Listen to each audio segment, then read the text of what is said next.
مرحبا. نحاول اليوم الشخص رقم 1 في عالم العملات المشفرة. إطلالاته الإعلامية قليلة، ولكنه خصنا في CNN الاقتصادية بهذه المقابلة. مسيرته ومهنته وعالمه الاجتماعي والمهني حافل بالمسؤوليات وبالمناصب العليا، من بورصة سنغافورة إلى سوق أبو ظبي المالي العالمي، واليوم رئيساً لأكبر منصة تداول عملات مشفرة بالعالم. Mr. Tang, thank you for being with us today, and I'm looking forward to this conversation about Binance and about the future of the cryptocurrencies. Let's start by this huge event today happening here in Dubai. What can we expect from Binance Blockchain Week this year? Well, first of all, thanks for having me. Right, so this is the biggest edition of Binance Blockchain Week ever. We have more than 4,000 people from over 100 countries joining us, more than 200 top-notch speakers, more than 50 sponsors. So you're going to see the future of crypto, blockchain, as well as financial services, right? The new innovations that's coming through, you're going to see a lot of exciting projects, people talking through what's next for the industry. But it's great to see so many passionate, very brilliant minds in town all gathered together. Following up on this, what's next in the industry, Mr. Richard? Well, we're still at a very early stage of development, and 2024 has been a landmark year on that front. Before 2024, people cannot quite imagine the recognition as well as credibility that's being brought into this space in 2024. Firstly, with the approval of the Bitcoin ETF earlier in the year, in the US, and then subsequently throughout the world, right? From Brazil to Hong Kong to Canada to Australia, and the list goes on. And that brings it with it new momentum into this space. This year we saw a lot more new institutions coming through this space. Again, before 2024 is unimaginable, right? So if you look at the top 100 global institutions around the world, from Morgan Stanley to Goldman Sachs to Fidelity to Charles Schwab, and the list goes on. Even the European institutions like BNP Paribas, all starting to invest into this space, have a crypto agenda and blockchain agenda, and that's what makes it exciting. The pace of growth over the next 5 years is going to be much faster compared to the last 5 years. On the Binance front itself, optimistic about the future. I'm bullish, right? So just on our own platform, this year we have seen 57 million new users being onboarded this year, making our user number now about 237 million globally, but we serve global users on that front. So we've seen huge growth in number and huge interest going forward. According to the number of users, some reports show that the trading volume on Binance app has been decreased by 6% over the past year. What's the cause of this decline, Mr. Tang? I think the volatility. I think if you have to look at which period you are comparing with, right? So, but throughout this year, we continue to push ahead to build a very sustainable platform, the best-in-class platform for our users out there. As I mentioned, the number of users globally have grown dramatically on that front. The volume will fluctuate from time to time, right? But that's not what we're focusing on. We are focusing on having the best-in-class platform to serve our user in terms of their needs, having the best features, the best robustness in terms of security. This year, quite a number of platforms globally has been breached, right? From platforms in places like Indonesia to Turkey to India, and the list goes on. So we have invested very heavily into the security feature to make sure that all the assets of our users are protected. It's a 24/7 platform. It never sleeps. So the robustness and the resilience on the operational side are extremely important. We continue to push forth with new product features throughout the year, from Web3 wallet to super earn products, etc. And that list goes on. So we continue to build a very sustainable platform, and we look forward to the future. Can you elaborate more about these products, or we need to wait? No, we have already rolled out many of these product features this year, right?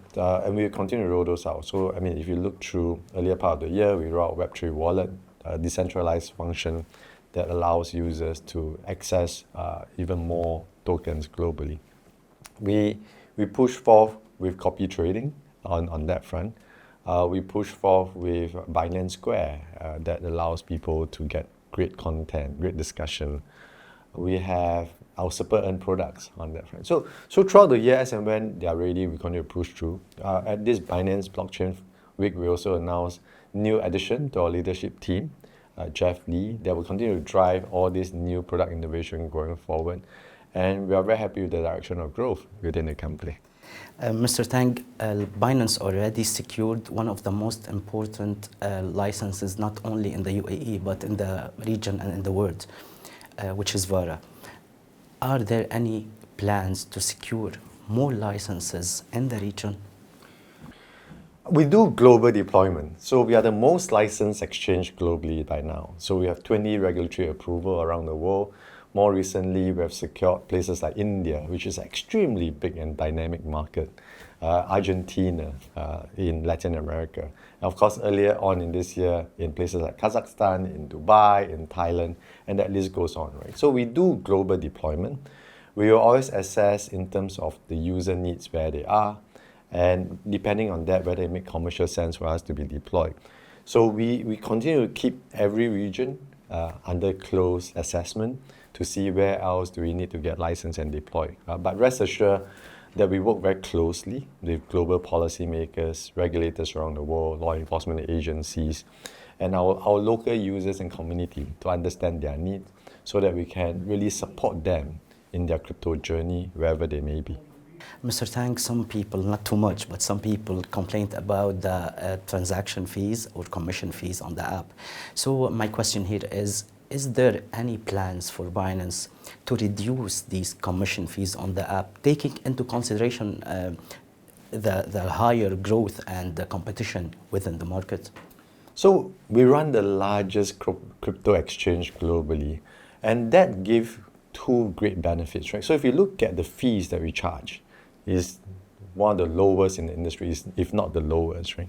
But over and above that, we have the deepest liquidity pool of any exchange globally.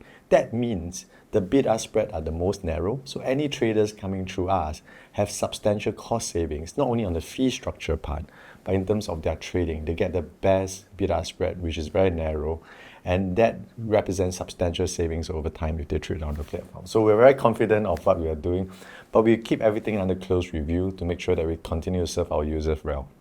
Mr. Tang, I'll go straight forward now to your your essential field, which is the regulations. There are two types of countries.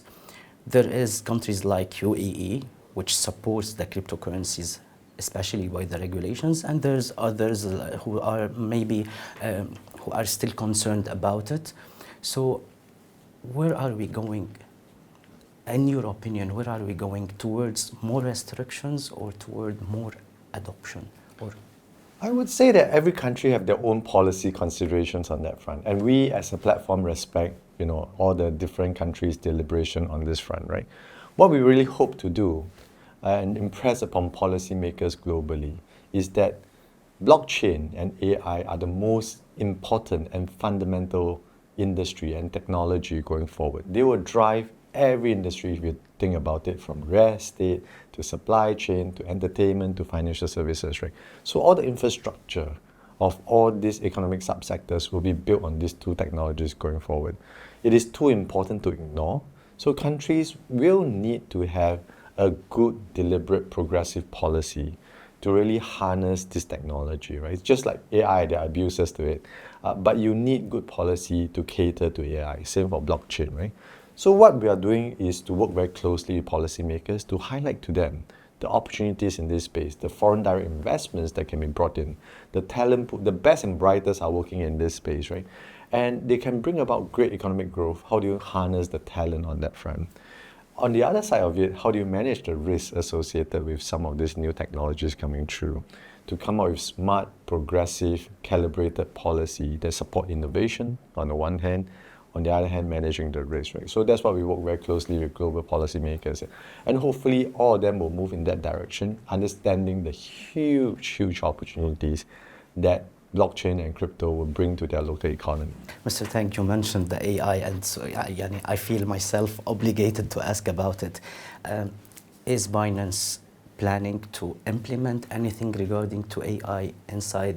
We do. We have already started investing quite heavily in AI, right? So there are so many different areas that we can bring about much greater efficiency, much greater accuracy in terms of what we do, right? From, we have invested very heavily in the compliance function for the last 2 years, right? So our compliance spend in 2022 was 158 million US dollars. Last year it went up to 213 million US dollars, representing a more than 30% increase. This year it's going to increase much more. But if you look at just a part of that compliance function alone, you can utilize AI to bring about a better solution for things like know your customer, know your business. You can bring about better outcomes to detect anomaly in terms of trading activities, in terms of market surveillance. So, and that list goes on. And that is just one very narrow aspect of our functions, right? So we look at operations, how can you use AI to improve effectiveness and efficiency, customer service, etc. We serve our users globally. We are the largest platform on that front. And we have 17 different languages to serve our customers in terms of their customer service need, right? So how do you roll out more languages? How do you serve your customer faster on that front? The utilization of AI and of course blockchain. And I mentioned that these two technology will form the foundation of every industry going forward. So these are the two technology that we firmly believe in and we embrace them. Mr. Tang, my question here is about what is Binance's role in educating the people about the risk of the cryptocurrencies? I know you already do that whenever you're going to trade anything inside the application. There is like a lot of tips inside any tokens, but I'm asking here about maybe the widespread of the cryptocurrencies adoption. What is Binance's role in educating people about the risk and at the same time to maybe spread the knowledge to the institutions and to the governments about the importance of the wider adoption from the governments and from the institution? So education is something that we invest greatly in and we believe strongly in, right? So on all the different spectrums, so just let me give you an example to start off with. For anybody new to crypto coming through from beginner and who are then after that trying to learn more, we have a great free-to-air portal with thousands of great articles on what exactly is blockchain and crypto, and people can go there and learn everything about what they need to know about the blockchain technology, the industry, and that's in the form of Binance Academy. We work with universities and educational institutions around the world to build blockchain curriculum into the things that young students and young adults need to know, because this is a critical technology pushing innovation going forward on that front. And we spend a lot of time educating policymakers around the world on the opportunities in this space, that this is a traceable technology and it can be a very effective technology to fight financial crimes on that front, right? The benefit of that. And similarly with law enforcement agencies. So our educational efforts really spread through the entire range of from retail to institutional to sophisticated investors, but as well as policymakers, law enforcement agencies throughout the world. Mr. Tang, last week there was like a probe from the US regulatory on Tether. And you know, there have been like 4 years of very tough situation on the cryptocurrencies companies. Are you concerned about the future of the cryptocurrencies? As an entire industry on its own, right, the crypto has gone through many challenges, right? I got involved in this industry around 2017. As any other industry. As with any new industry where there's a lack of understanding, right? So there have been plenty of challenges. And I'm sure there is going to be a lot of challenges going forward. But as a community and as an industry, as long as we work together to continue to advance this innovation and technology, and you can't roll back on this technology. The fact that 2024 you see regulators recognizing this space, giving it the credibility that the trust is needed, all the institutions coming through, and if you look at the Bitcoin ETF, is the best performing ETF that's ever been introduced in the world, right? And the net inflows have been phenomenal. It shows that it is something that you cannot block. It's a momentum you can't block. The future is extremely bullish on that front. There will be short-term challenges, and there will be challenges from time to time. but together we will overcome all these challenges together and continue to grow from strength to strength. Following up on this, in your opinion, what are the main technical bottlenecks that are preventing the mass institutional adoption of the cryptocurrencies? I don't see that there's any big hurdle in terms of mass institutionalization or mass adoption on that. Because a lot of people say that the institutional adoption is the main purpose of not pushing the cryptocurrencies market. I beg to differ. So if you have that narrative in 2022 or the year 2020, I would say yes at that point in time. I got involved in 2017 in this sector. I was a CEO of Abu Dhabi Global Market at that point in time.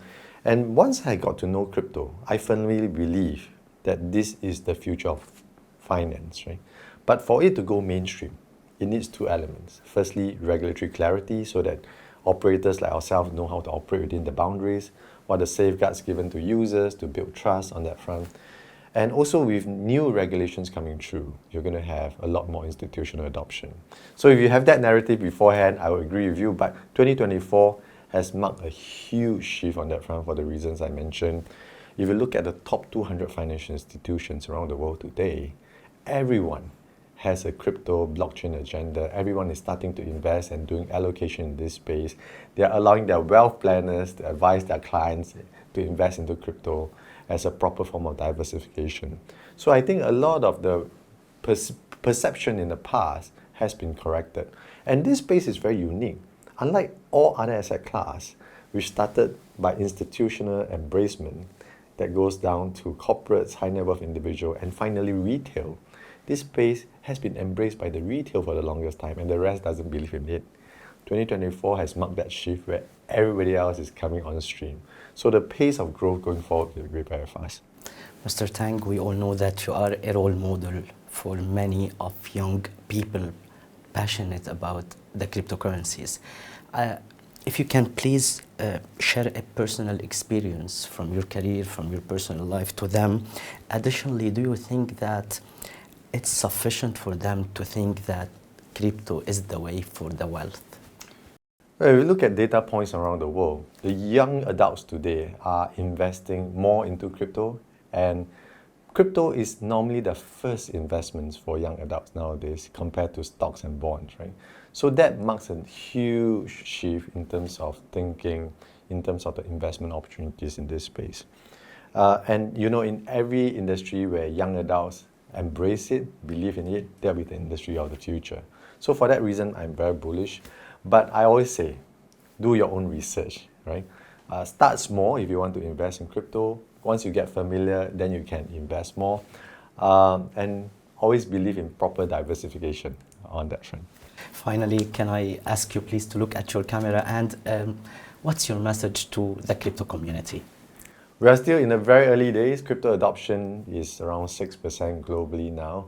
So the future is extremely bright. Let's keep building together towards a very bright future. Mr. Tang, thank you so much for this opportunity, and it's an honor to have you at CNN Business Arabic. Thank you so much. Thank you so much for having me. Shukran.